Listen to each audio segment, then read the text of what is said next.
We acknowledge the Darug people of the Eora Nation as the traditional owners of the land we work on. We pay our respects to elders, past, present, and emerging. Always was, always will be.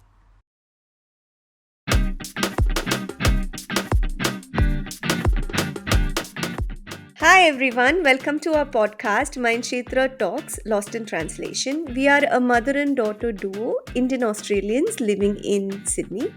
We are using our personal experiences and insights to connect and relate with people with similar experiences. We are using this podcast as our voice to unpack topics that are often lost in translation within our South Asian community. We are doing this podcast with the intention to break down the barriers in communication that may exist between parents and children, and we hope to offer some talking points to instigate these conversations.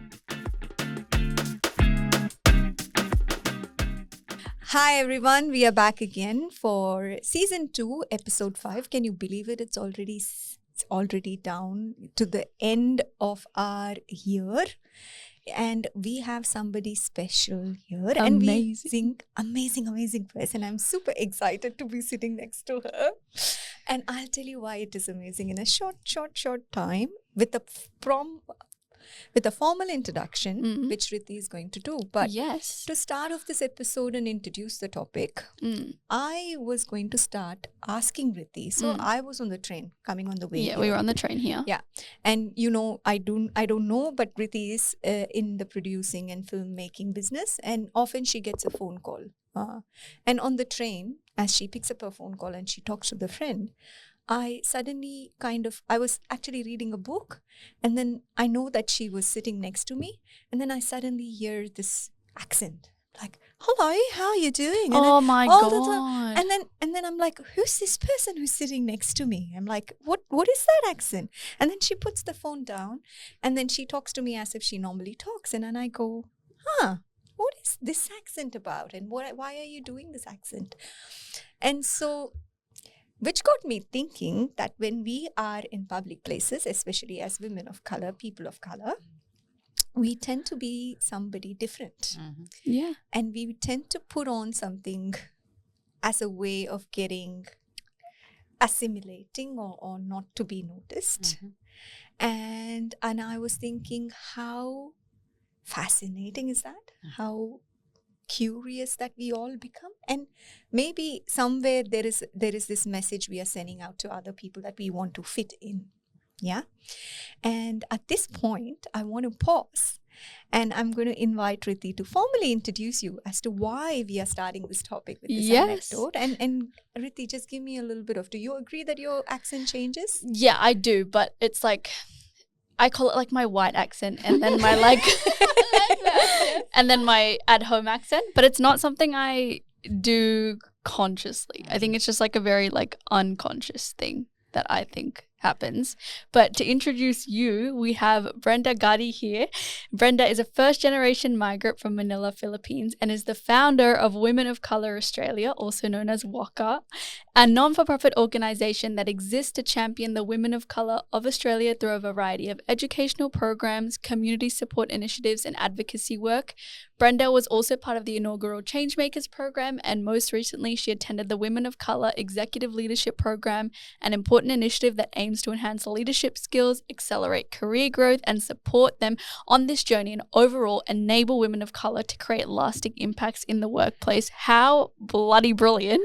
Oh my God, I sound big. You are big. You need to give yourself credit where credit is due. Yeah, Yeah. I'm taking it. 100%. Thank you, Riti, for that very big introduction. I hope I live up to it. And You Rupa, are already my sister, always a pleasure to see you. Thank you, Brenda. Before I begin, I would like to acknowledge the lands that we are standing on today. We are on Gadigal land of the Eora Nation, and paying my respects to the elders past and present, and acknowledging that these lands, the skies, the waterways, all of it is and always will be and will forever remain Aboriginal land, and that sovereignty was never ceded. 100%. And from the time I've known Brenda, right? I've known Brenda before. As in, I've known Brenda for a couple of years now, and we worked together. And I've always been amazed by your ability to ground us all into the fact of who we are, what is our location, and who we should pay respects to. And I learned it from you, Brenda. I can say proudly that wherever I go, I make it a point, what would Brenda do in this situation? Yes. That's the impact you have had on me Oh. in the short amount of period of time we have worked together. And that's a big change. It's a personal impact I've had.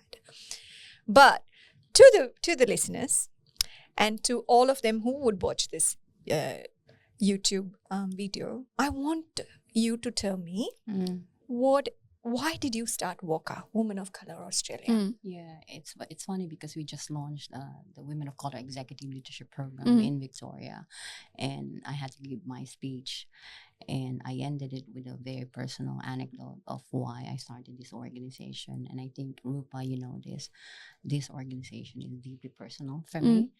I started it, I founded it from my most broken self. My mom, Electa, passed away suddenly in March 2020, and I didn't quite know what to do with my grief.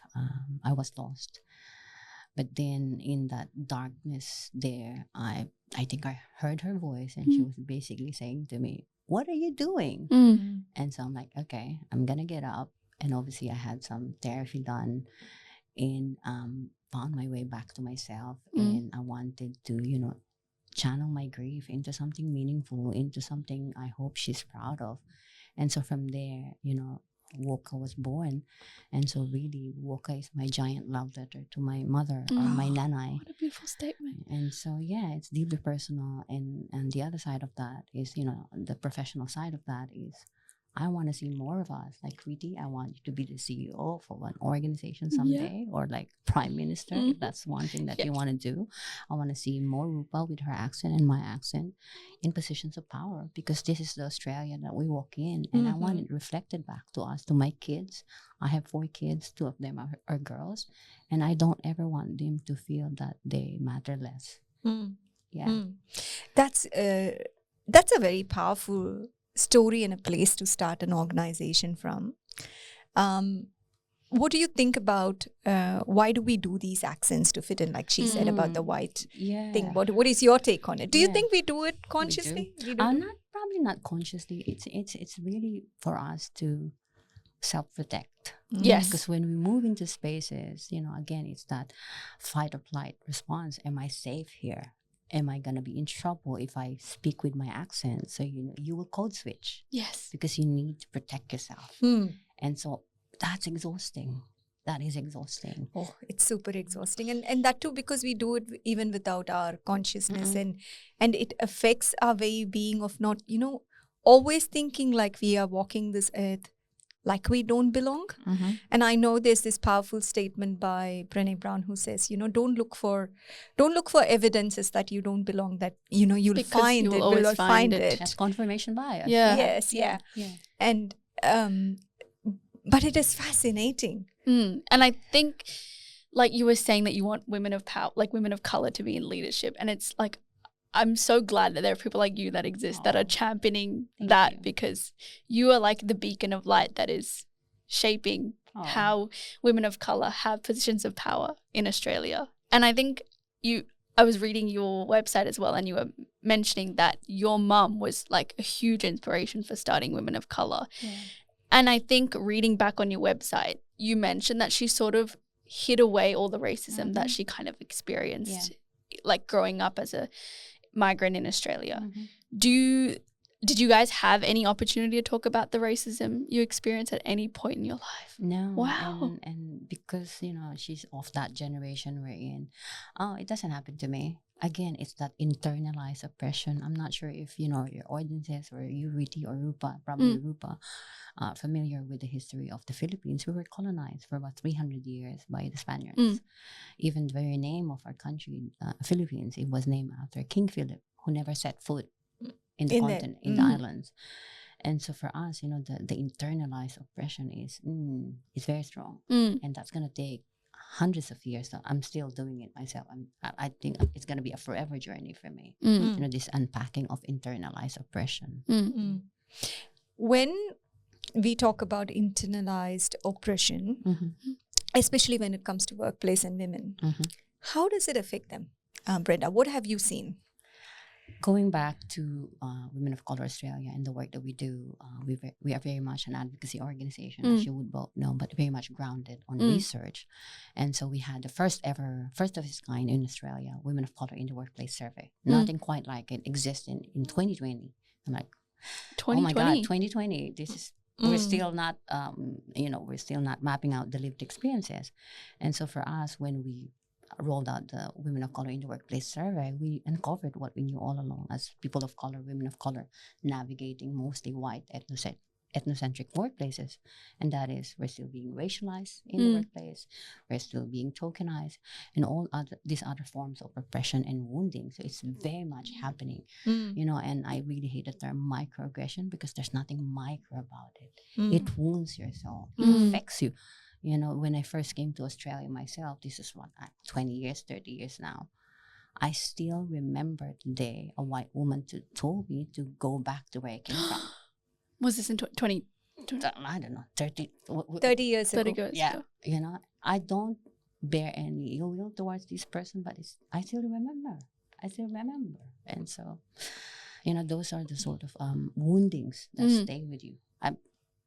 I don't feel hurt anymore, but it stayed with me. Yeah. I recently in one of the chat forums, so it's like, these mum forums you be part Like of, mum where they like a Facebook. mum Facebook page, Yeah. I had an incident where, and it's not 20 years ago, it is like recently, I heard that somebody was, walking their dog and they got spat at and they got name called, even in we live in a very western suburb kind of a way where you kind of see a lot more diversity than the other parts of Sydney. And it is shocking to know that this happens even now. And what was more shocking when VOCA was started was actually the research showing the enormous effects it's having on women, not only in terms of a growth in their career, but also how it is affecting them mental health wise, right? What do you think are some of the mental health issues women of color are facing at the workforce because of how they are experiencing racism? It's anxiety and depression and feeling of not belonging and unsafe. These workplaces, they're a source of harm to these women of color, people of color. And so it affects us, all of us, because, we talk about, hey, bring your whole self into the workplace. But you can't do that because, you're being harmed in the workplace. How can you bring your whole self? If the minute you walk in, you hear this, little bits of jokes here and there, but there's nothing funny about it. I'm not laughing, Yeah. It's like you're laughing at me. You're not laughing with me. Yeah, that's it. Yeah. You were talking about microaggressions and how there's nothing micro. But I feel like as someone who grew up in a very multicultural society, but then now going into the workplace and now as an adult, I'm starting to become a little bit more self-aware. What's your take on microaggressions? Because I feel like if I'm being so completely honest, you'd rather them just tell it to your face than they be micro, because then you're like, wait, was that racist? Yeah. How does that work? Yeah. It's funny because, you hear, I get this, oh, you speak really good English. Yes. So do you. Yeah, so that's a good response. That's a good one. It's like, yeah, I do. This is the language that I'm speaking with right you now, because this is the only language you understand. Mm. I speak another language. Yeah. And, it shouldn't be a slight. If anything, you only speak one language. Anyway, let's not go there. So true, isn't it? What are some of the form of micro? So when you call about racism, can you tell us what are the different ways in which people experience racism? What are they? One is microaggression, one is stereotyping. Tell us more. Yeah, before I answer that question, I think it's important for us to ground the conversation with the very foundation of this country is grounded on the usurpation and subjugation of the first peoples of this land. So if we don't even recognize that, how can we talk about these other things? So I think it's very important with your audiences as well to know that, we are on stolen lands and we are benefiting from, the dispossession and the genocide and the ongoing colonial violence against the first peoples of this land. So I think before we can, pursue that conversation, what is happening to people of color, we need to be very, very cognizant of the fact that the original inhabitants of this land are still paying the price. But then how do we move beyond that? How do we ensure that we're using our power, our privilege, because all of us have power and privilege to dismantle these inequitable structures and unjust systems and all the rest of it. I got sidetracked. That's okay. That's okay. So you were talking about how we need to acknowledge First Nations people. I think a lot of us, like you rightly pointed out, right? Even for people of color, and I'm going to own up and give an example of myself. When I first came into the country here, like some 20 years back, there was a big part of me which did not know the history of the place, there were some fair few comments thrown about how Australia can become is a racist country, and that was something to put up with, a price to pay for a better future, a better perspective than the land you came. And I almost was feeling grateful and humbled just for any opportunity, almost like tolerating everything and kind of going, oh, that's just, you just don't make any noise. You it's a big thing that you were even allowed entry into the land, Country. into the country. And I came as a skilled migrant, mind you. And then years went by, and then it's when my kids started going to school, especially when my second child started going to school, and then because the schooling system is different, and then you slowly see the culture and you find out the history, then you start knowing about the land, the people, who they are. You know the story, but you don't know the story. You know what I mean? On a very broad scale, yes, what happened 60,000 years ago, and how was Australia colonized, and how everybody came on a boat, and this is this multicultural society now. But nobody talks about the actual injustice and the stolen generation. And then up until I got into a counseling degree, and I had to do some research and work on people and the history. And it baffles me that even today we don't talk about a lot of things for fear of not saying the right thing. Whenever it comes to First Nations people, we think, we don't want to say the wrong thing. So we don't say anything at all. So do you often find people having this dilemma on why are we saying this acknowledgement to country, and how I don't know how to say this, and I don't know whose land it is in.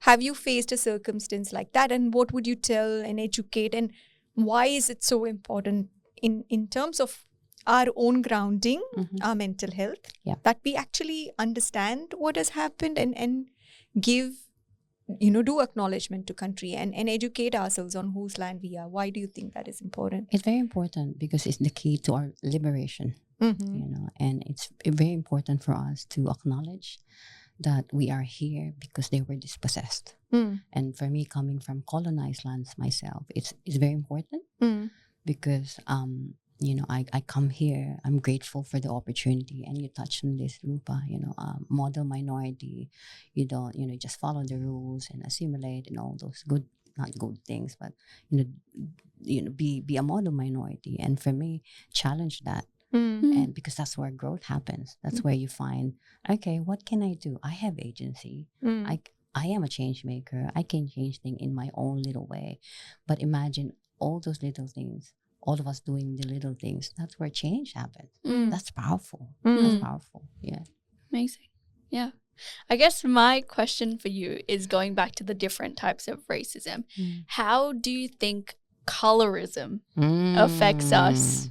Yeah, very much so. It's really not a topic often talk about racism. I'm so glad you mentioned it. Thank you. Because especially, I'm not sure, like Southeast Asian communities, myself coming from the Philippines were big on like, oh, don't go to the sun, into the sun because you're gonna burn your skin. And it's like, do We- this and whiten your skin. And it's like, it's messed up. It is It's very messed up. Yeah, and Mhm. it's all like hierarchical sort of thing. If if you're fairer, if you're whiter, you're more intelligent, you're smarter, you get the opportunities. And so for us, again, going back to that internalized oppression, because we internalize it so much that the oppressor said, you have to be white to be given the opportunities and to get the respect and all those things. So it's And very much alive. Is I what I'm assume saying. your mum, like when she was like, never even like that was never even something she just said. She just bear the brunt of it. That's it. And again, going back, we didn't have the language. We didn't know how to talk about it. And I'm so glad, Riti, you're very much aware, and this is where change happens. We talk about these things, so it's important. Yeah, important. So when it comes to colorism, right? And I know you're a mama for kids as well. Yeah. How do you now have these conversations with your kids, and what do you say to them? How do you kind of help them and navigate them? And why do you think it's important that we, like as a mental health professional, I know that it is very important that we give them the words.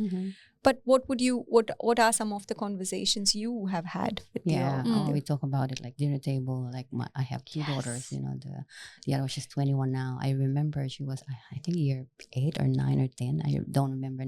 But there was this conversation about race in the classroom, and because we were talking about it, and she challenged the teacher, and she said, "But sir," I think it was a sir, race is a social construct. And I'm like, oh, whoa, all right. So my kid is like listening to me.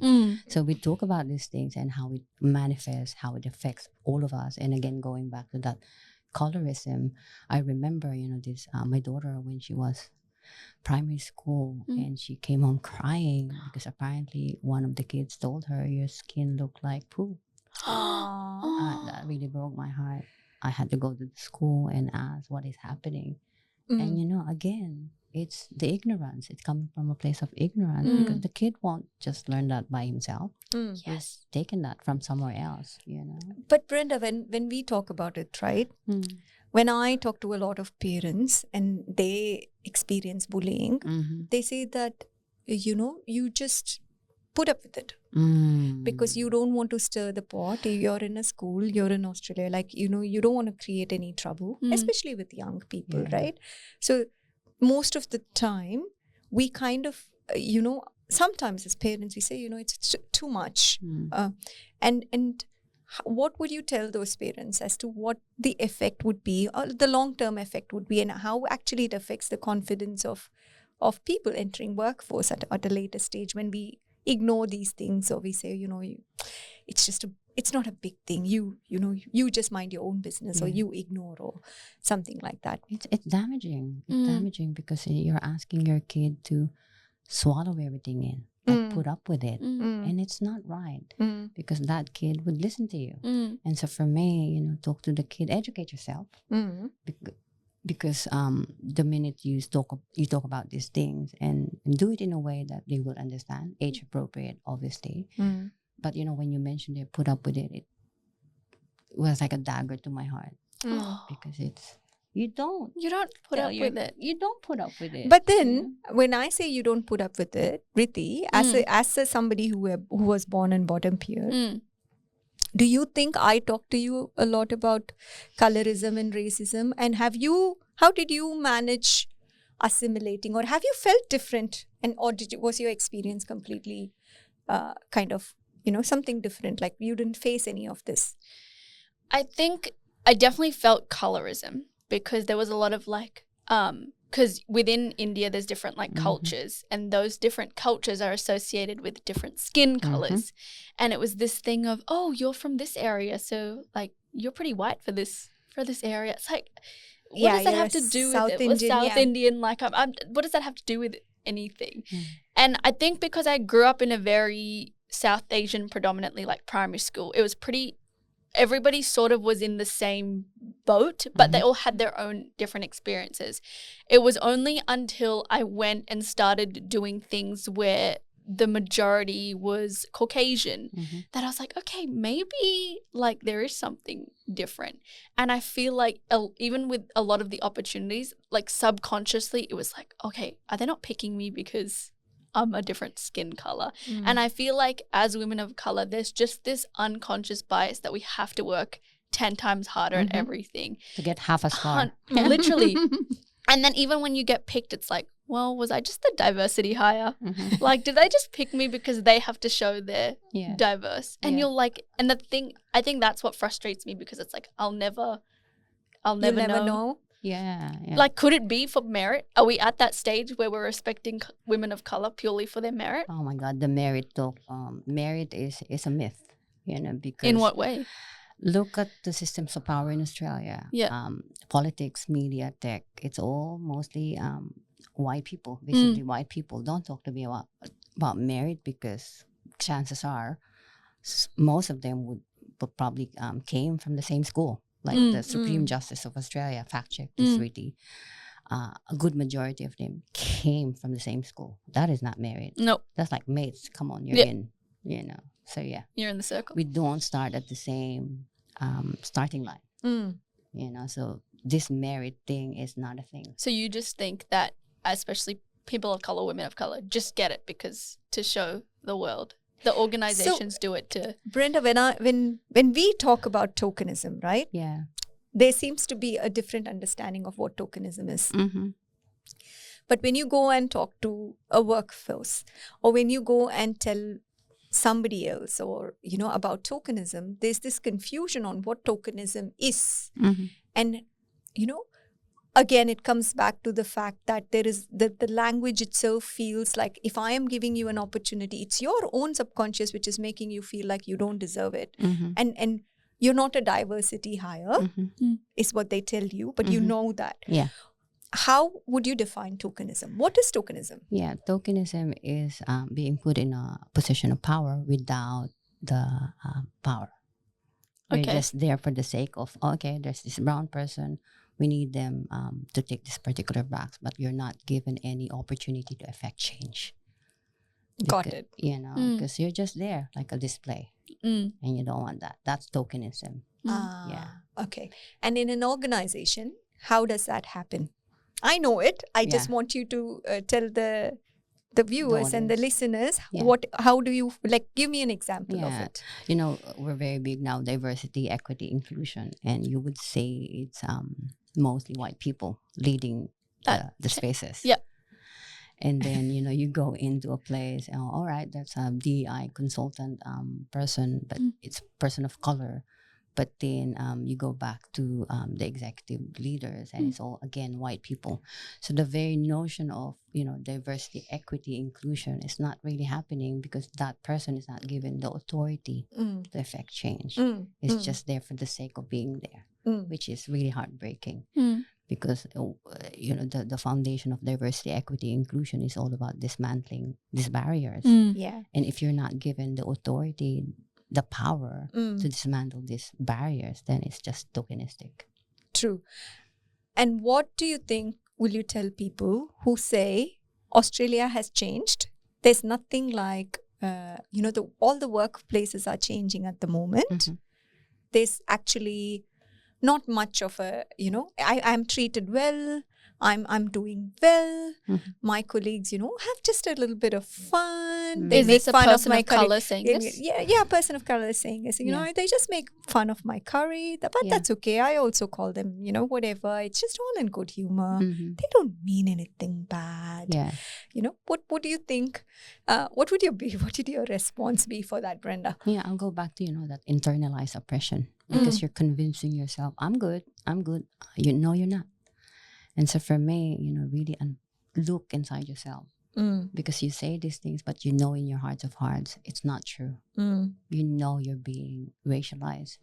You're being subjected to these woundings and oppressions. And the minute you accept that, you acknowledge that, you validate that, that's where change happens. Because now I see it, yes, then you can move to the next step, to the next level. Yeah. In terms of like calling it out, I feel like the big thing is like you either don't want to be because going back to it, maybe if I'm playing devil's advocate here for a second, maybe it could be they genuinely thought you were the best person for the job. But say they say something and it's like, wait, was that actually racist? And then sort of you feel like shame on yourself. I don't want to call that out because, again, I don't want to stir the pot. I don't want to be the difficult person. I don't want to be the difficult person. Like, but you yourself feel like, oh, I'm the reason that happened. Yeah. What would be your advice to call it out?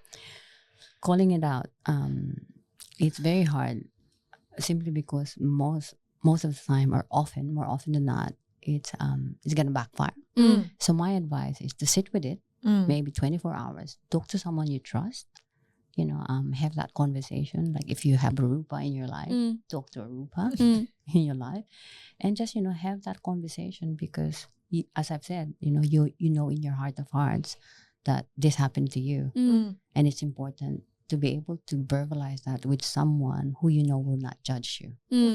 And then once you have that support, then talk to the HR perhaps, go to the proper channels, and then make sure that you're safe, because often you're going to be punished for it. And so weigh up the options. And for me, I've always believed in calling in than calling out. Calling in is all about having that conversation, having that difficult conversations, because we can never ever shame anyone into transformation. The minute you say you're racist, everything shuts down. And so the way to do that, the way to approach that, if someone told you something racist, go back and say, why did you say that? Let's unpack that. Let them critically think about it. Because the minute you put that on them, all right, okay, what did I say? Why did I say that? Then they will think about it. And then the burden is not on you anymore. Yeah. It's coming from a place of curiosity. 100%. And it's also being like a genuine human being, That's a it. kind person. That's it. You don't know where that thing, you don't know where that comment came from, but That's it's about it. healing together and unpacking together. Yeah. But do you think, I love how you said it's not calling out, it's calling in. Yeah, that was really and then nice. having an unpacking with somebody, because I can see a lot of mental health benefits in calling in rather than calling out, because calling out can be exhausting. You're always in a fight mode. You need a lot more energy. You're worried because it's your job. You want your job because you love what you're doing. It's just a couple of people telling you something, so you kind of, I just need to put up with it. And, and we also tend to think that we need to prove, we need to be the hero and prove that I can endure that, right? But how would you say, when would you say you would draw the line for calling in? When would you say? What are some of the steps you would watch out for in terms of mental health or physical health and safety, of course? But what are some of the no negotiation kind of a thing, non-negotiables for you? Yeah. If you call them in and then, you had that conversation and they say, all right, I see your point. And then the next day they'll do it again. That's a line. Like, we've talked about this. I've shared my feeling. I've shared my thoughts with you. You said, okay, I'm going to learn from this experience. I'm going to do better. And then day after, tomorrow, it's the same. So that's it. They didn't learn from it. They didn't learn from it. No, it's just saying words. Yeah. It's like, no, you're fake. Yeah. I'm going to call you out. That's when you would call them out. That's it. Yeah. Would you want to tell us what are some of the things you're noticing through the Women of Color Australia? Are the impacts of people who have undergone racism? What are their impacts in terms of their workforce and workplace, and how do they present themselves, and what happens, and is it affecting their career? What is happening to them? They're leaving the workplaces. Are they actually? Yeah. Okay. Because it's not safe anymore. And most of them are starting their own businesses. Fantastic. Yeah. I think it's the way to go. But the other side of that is, there is a massive loss of talent, because, this awesome, high caliber, high potential women of color are leaving your workplaces because they don't feel safe. And that's controllable. You can do something about it, but it has to start from the top. Because if the CEOs, the executive directors, the powers that be are not doing what is right and what is good for the business and what is good for their people, they're gonna miss out. They're gonna lose out, and that's happening already. We've seen that in the States. It's happening here as well. They're just leaving. I'm out of here. This is not safe for me. Did you have any similar experiences for yourself, Brenda? Is that why you started Before you Voca? started Voca? Yeah. Voca is my fourth startup now. Oh, wow. Because it's like I don't feel safe, and so for me, I want to start an organization where I know if you come in, you belong here. Yes. You're safe here. You're my sister, and we're gonna do things together. Yes, we're not. It's not kumbaya, like everything is like hunky dory all the time. But having that understanding that Rupa is my sister, I'm gonna have the hard conversations, but then we're gonna get to the other side, and we're gonna be the better for it. Yeah. In an ideal utopia, Mm-hmm. what are, like, it's so important that it starts at the top. What Yes. does that actually look like? What does a inclusive, safe space where you're completely rewarded just for your merit and you're not a diversity hire? What does that workplace look like? In a very broad sense. Obviously, you can't be specific to every single workplace, but if we're talking corporate as like She's the using average. my language. I use it in therapy called if you had a magic wand. Don't do it. She's learning. I love it. For me, it's all about centering the voices of the most marginalized. If you're the head of the organization, it's always like, who is you can cut this. Attached to the wait. It's okay. How should I say this?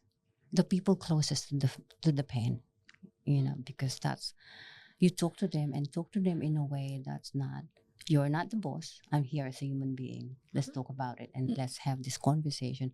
And what can we do as an organization to make your working lives better? And if we go back to Voca, this is what we've done with the research. We've asked them the question, what's happening in the workplace? They've shared their experiences with us, the living experiences. But then we asked them the question, what can we do as an organization to make your working lives a little bit better? It's always, what can I do in my power? How can I use my power and my privilege and my position to make your working life better? Because if you're better, then we're all better. Yes. That's it. Yeah. 100%. So, Brenda, for me, the question I want to ask is, what are some of the ways in which Voca is making a difference to women of color's life, and why is it so important to you? It's important because, again, I have the 4 children. 2 of them are girls. I don't want them to have the same experiences. I don't want that for them. I want them to have better work-life experiences. For me, really, the purpose of this organization is to be a place of solace, of safety, and at the same time, power. But very, very mindful of not replicating the same power structures that we have at the moment. Yeah. Because we can reimagine, Pretty, you mentioned this utopia, post-racial utopia. And for me, it's all about recognizing that you're my sister, Rupa is my sister, and all of us are connected with each other. And then whatever happens to Rupa, whatever happens to Riti, it affects me. And having that recognition that you matter to me and I matter to you. And what happens to you, it affects me. And what happens to me, it affects you. Yeah. Yeah. Definitely. For all the listeners who are here and who are watching, what are some of the things you would want them, if there's one thing you want them to take away from today, what it is? What is it that you would like to say? Be anti-racist. It's not enough to say, I'm not racist. You have to be anti-racist. And all of us are racist. But recognizing that in yourself and doing something about it. Yeah. Doing something about it. I guess the hot question to close this episode, do you think Australia is on its way to becoming a non-racist country? I think so. I think it's important for us to remain hopeful. And it's important for us to do the work. Like we're having this conversation and this is the work. This is the work. And so, I'm hopeful that, in years to come, we're going to have a different sort of conversations. And I'm so happy. I'm so grateful that, I get to speak about the work and the things that we do at Voca with you, Riti and Rupa. So thank you for having me. I think for me, the one thing why I wanted you on our podcast is this, Brenda, and I'm going to tell the viewers as well. Because often when I'm doing the work of mental health, the things I see are straight away connected to some kind of either colorism, microaggression, some kind of othering, some kind of ism. Somebody has done sexism, something else, right? But we are so disconnected from that particular issue that we don't see it, and we never name it as, oh, this is racism, or this is because I'm feeling othered, or this is because I don't feel like I belong, and when that disconnection happens, our mental health suffers. And no matter how much we talk about mental health and saying, okay, you can do this for anxiety, you can do this for depression, and you can do this for, calming yourself down, or you can do, if you never feel safe, no matter what we talk about, no matter which therapist you go to, they're not going to be able to. And even when it comes to therapy, there are layers, who are you going to listen to? Are you going to listen to somebody who looks like you? Or are you going to listen to somebody who doesn't know your culture, and so on and so forth? So for me, this was an important conversation to have and ground that whatever we face actually comes to the crux of what we are experiencing and at a human level. And that intersectionality and the way we look at ourselves, and whether we acknowledge it or not, even the guilt of being a beneficiary on somebody else's land may not be conscious, you may not be conscious, but if you are a human being, you ought to feel it. And that kind of leaves a mark on your mental health. So I wanted to hear from the lioness's mouth. I love that, Rupa, because at the heart of it is we all just want to belong. We all just want that connection. We're social beings. We're, it's in our DNA to be connected with each other. Yeah. What's your advice for the next generation, like Riti? What do you think their responsibility should be? Their responsibility, like Brenda said, is to call in, to heal together. You don't want to make people, like you said, calling them out is going to make that gap even further. We need to bridge that gap together, and we need to say, look, I didn't really appreciate that you said that, but this is a practical way that it would make me feel appreciated. And then going from there. And rather than isolating people, like you said, we're all human beings, we all want to connect. Rather than isolating people, calling in and saying, hey. Calling in is going to be our That's mantra it. from now on. I I was so engrossed in the conversation, Brenda, that normally we do art, but we didn't do any art. That's okay. That's okay. That's okay. This is art. This is the art of talking. But thank you so much for coming on and this episode. Like, you're just truly an amazing human being, and thank you so much. And the work you do is truly amazing. The work you do is absolutely amazing, Oh, Brenda. thank you, sisters. Thank you. Maraming salamat. That's thank you in my language. Thank you. So you can follow Brenda at Walker on Instagram. Yes, we're on LinkedIn. LinkedIn is our platform of choice. Yes. We're on Instagram as well. You can subscribe to our newsletter so you can keep updated with what's happening in at Walker. Amazing. Yeah. And if you're looking for a supportive community where if you have ever experienced anything, or even if you have not experienced, but you want to educate yourself about how all of these topics, racism and microaggressions, and actually having a voice in your workplace, and you want to be a leader in your workplace, then please look up Walker. Because it all starts from there. It's a beautiful organization, and it's a safe place. Safe place. That was amazing. I hope you guys enjoyed that episode. Subscribe to the podcast, stay updated, follow Walker and the amazing, amazing work Brenda is doing. And we will see you for our next episode. See you for the next. See you. Bye.